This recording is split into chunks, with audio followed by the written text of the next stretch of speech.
Insurance ఉన్నా కానీ claim రాకపోవడానికి 3 హిడెన్ రూల్స్ ఉన్నాయి. ఫస్ట్ది ప్రీ ఎగ్జిస్టింగ్ డిసీజ్ అంటాము.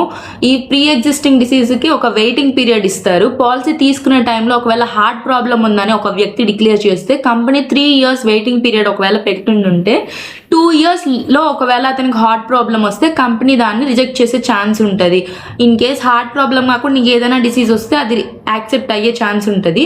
So second thing is information కరెక్ట్గా ఇవ్వకపోవడము. పాలసీ తీసుకునే టైంలో నేమ్ కానీ అడ్రస్ కానీ ఆధార్ డీటెయిల్స్ కానీ ఏమైనా రాంగ్ ఇస్తే క్లెయిమ్ రిజెక్ట్ అయ్యే ఛాన్స్ ఉంటుంది. Third thing is initial waiting period అంటాము. పాలసీ తీసుకున్న ఫస్ట్ 30 days లోపల యాక్సిడెంటల్ కవరేజ్ మాత్రమే ఉంటుంది. సో ఆ టైంలో ఏదైనా హెల్త్ ఎమర్జెన్సీ వచ్చి జాయిన్ అయితే క్లెయిమ్ అనేది రిజెక్ట్ అయ్యే ఛాన్స్ ఉంటుంది. ఇన్సూరెన్స్లో చాలా రూల్స్ ఉంటాయి.